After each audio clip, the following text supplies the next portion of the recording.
Good evening. My name is Jacqueline Fletcher, and I'm going to talk to you guys about ground beef.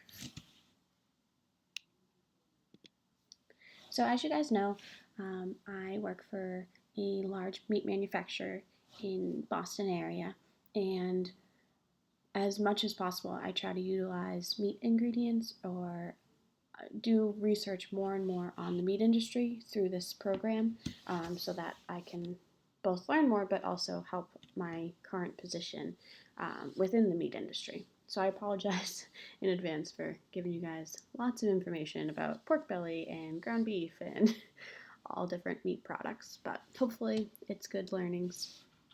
So to start, there's many definitions of ground beef, from a simple dictionary definition to the Code of Federal Regulations and also the Food Standards and Labeling Policy book published by the USDA. I gave you this one, which is chopped fresh and or frozen beef with or without seasoning and without the addition of beef fat as such shall not contain more than 30% fat and shall not contain added water, phosphates, binders, or extenders. And then it goes on to talk about cheek meat. So what's important is it's beef. It's chopped and it's diced and it's ground. It can include seasoning, but obviously the ingredient statement would require that disclosure. It cannot include water,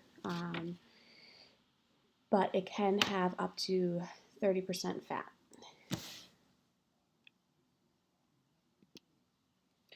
So Food Standards and Labeling Policy book just talks about how beef of skeletal origin, it can be from the diaphragm or the esophagus, but it cannot contain any organ meats. So through these two definitions, you understand that it's chopped, fresh or frozen beef that cannot include water, cannot include organ meats, but can include different parts of the beef skeleton. A quick little history. Cargill has this adorable little time loop about beef, and I pulled a few things from their website. So in the 1200s, beef was being consumed raw as raw beef tartare, and obviously that's still around today. So it is ever popular, and beef has been popular for over hundreds and hundreds of years. In 1818, the first meatpacking facility was established in the United States. In 1870, food technology and freight refrigeration allowed year-round processing to occur. In 1885, the first burger, bun included, entered the world, changing food history forever. In the 1950s, I know Burger King launched their restaurant train, and McDonald's was actually before that, but they started as a different kind of restaurant. So I didn't include that. And then, as we know, 1906, the Federal Meat Inspection Act completely changed the entire meat industry for the better, but definitely changed it. Can't talk about the meat industry without talking about the jungle. Upton Sinclair's Jungle seriously put a wrench in the meat industry. It was an insanely eye-opening expose on the horrific conditions of the meat industry.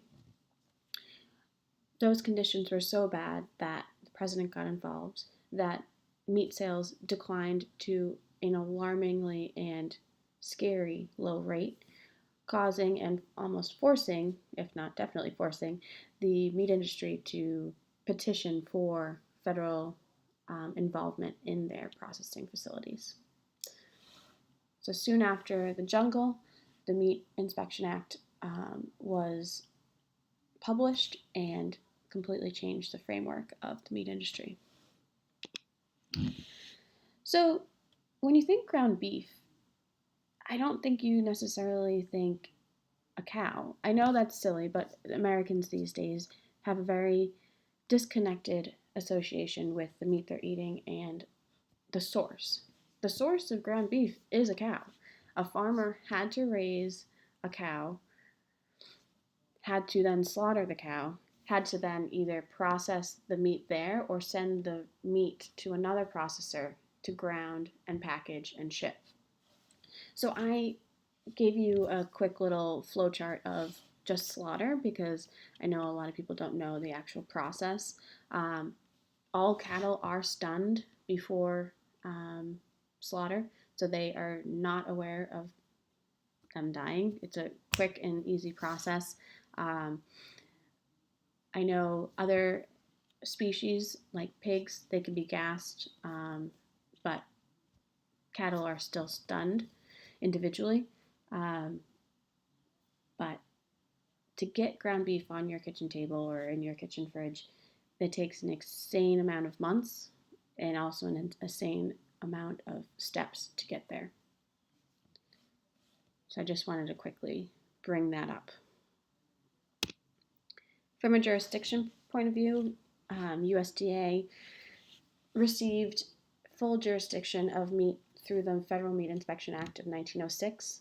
The United States Department of Agriculture is tasked with ensuring all meat is safe for consumption, and all meat manufacturers are being monitored daily, if not every shift. There is a federal presence at all meat manufacturers in the United States through the inspectors. They're not there the entire shift, but they do appear each shift, even if it's for a few minutes. The Federal Meat Inspection Act included that mandatory continuous inspection, and it's not just at processing level, it's at slaughter as well. I know slaughter can be considered processing, but it's at slaughter, it's at all stages of meat manufacturing. Some other incidental jurisdiction would be the FTC. The Federal Trade Commission has full jurisdiction over all advertising in our country, including meat and including food. This would just include advertising, which is very distinct from labeling. Labeling is any written, printed, or graphic material upon the product itself or accompanying the product. So I actually just had to do some research for this distinction at work a few days ago. And commercials, magazines, those sort of advertising is fully FTC jurisdiction, but sell sheets, if they're right next to the product, danglers, flyers right next to the product, are all included in labeling definition per the CFR. So those are USDA jurisdiction. So I wanted to include this because I found that very interesting last week, and I worked with a few different people on the meat end to really identify that line. It's still gray because if the sell sheet isn't next to the product, then it could be considered just simply advertising.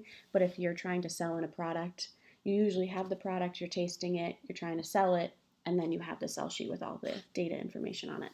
So I did want to include that for you guys. I'm not going to go crazy into detail, but I just wanted to bring up a few little litigations.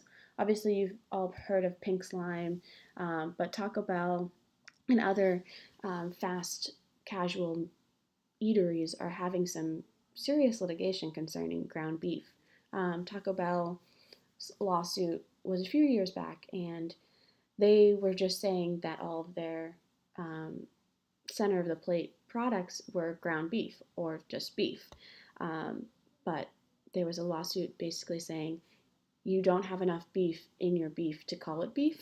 I know I'm saying the same words a lot and I apologize, but basically they had to change their marketing strategy and also fully disclose all of their ingredients on their website, which is extremely hard to find. I did it a couple days ago and it is not easy to find. But interestingly enough, they do now have a full-time dietitian since this lawsuit. So there is litigation happening concerning ground beef, and there is some publicity that isn't that great concerning ground beef. So more and more consumers might be swayed to pick pork or ground turkey or ground chicken for many other reasons as well. But ground beef consumption, just as is declining. So I just wanted to bring up that ground beef hasn't exactly had the best publicity as of yet. And then we all went through 3 stakeholders. The first one I chose was the beef industry. They are experiencing a slight decline in demand. with meatless Mondays, less red meat consumption overall, concern over health. So the beef industry is really struggling to really push back on the notion that beef isn't healthy. There are petitions, there's pamphlets, there's flyers, there's articles everywhere being pushed that beef should be part of a balanced, wholesome diet. So the meat industry is really struggling with that. So they're definitely a stakeholder within this product. And then also, there's more claims that are being not required but demanded by the consumer. We have the grass fed, we have the antibiotic free, non GMO, organic, humane certified. All of these things require more stages in the process, more investment throughout the process, and more people involved. Although beef is captured in the Humane Slaughter Act, they are not able to say humane certified, so they need a separate certification for that and paying that money. Non GMO is another separate certification. Antibiotic free is just a claim, so it has to be submitted to the USDA. But there's now, a few weeks ago, I saw NSF having a third party certification for antibiotic free. Grass fed is an entire production and raising standard that requires pasture, and not all of these farmers or producers have the pasture available. So it's an insanely difficult change for some of these farmers that are now becoming common purchases. And although these niche claims are growing, they're still a small portion. So to change overall, they would still have to sell some of their product as commodity, and that is not worth the cost of the new requirements for each claim. And these claims aren't connected. So you have humane certified, then you have organic. Some of organic is like a big umbrella. It's non-GMO, but if you're simply just doing non-GMO and then another consumer wants grass-fed, those aren't necessarily the same thing. Non-GMO certified beef does not necessarily have to be grass-fed beef, which is interesting, and I don't think the consumer really realizes that. So you have a large meat manufacturer who wants to cater to as many consumers as possible and now has to have 6 certifications, and that's an extreme investment, both time, money, and everything. And then just the cost of production. As we grow as a country, production, yes, you can make efficiencies and yields, you can make some cost saving initiatives, but overall cost of meat manufacturing is increasing. Overhead is increasing, electricity is increasing, payroll is increasing. So their burden on their cost is definitely increasing.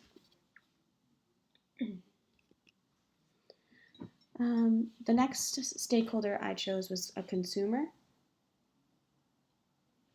And consumers are really concerned about product transparency. With the pink slime, they didn't realize what they were buying. That's a huge concern. What am I buying? What am I giving my children? What am I giving my husband or myself? So full product transparency is really a concern and a priority for consumers these days. Thankfully, ground beef, obviously, if it's more than one ingredient, has to have an ingredient statement. And there are ways of shopping for ground beef to ensure that it only is beef. If it has 100% pure or all beef ground beef. But some consumers don't understand that distinction and don't go looking for that. Other things are health concerns for ground beef.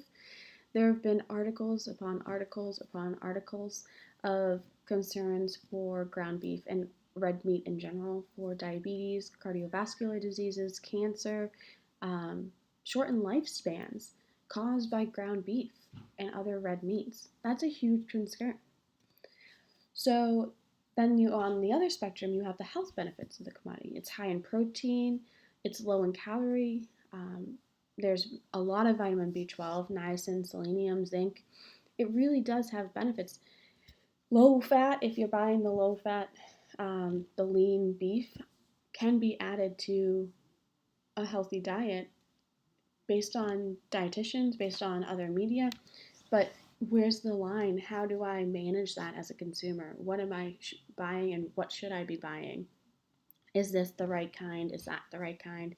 And then overall, the cost of meat. Like the meat industry, meat is expensive. So is it worth it to have it on my plate every meal? Should I be going vegetarian a couple days a week to help the cost? Um, it, it depends on the season. Do I need burgers every day in the winter? No. Like it's a seasonality, but then also an availability. And then the last stakeholder I wanted to talk about is the humane handling advocacy group. I played around with this, the grocery or the farmer, a bunch, and I really found that the humane handling advocacy group was just a little bit more interesting, especially since at work we're working with humane certified and American certified for a few of our SKUs. So I really just wanted to dig a little bit deeper, and I thought this was a perfect opportunity to do that. Humane treatment of all animals raised for human consumption, including cattle. That is a huge concern for this advocacy group. They want happy cows. I know that's such a silly thing, but they want these animals not to suffer. And like I said, the the Humane Slaughter Act does include beef, and it is all about how the animal should not suffer at time of death. But what about time of living?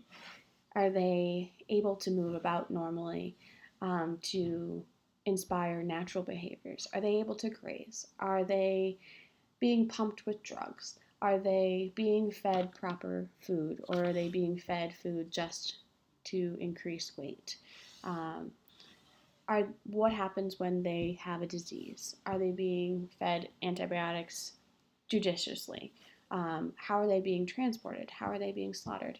This group really is invested in humane handling for this meat, and they're getting some major traction in the industry.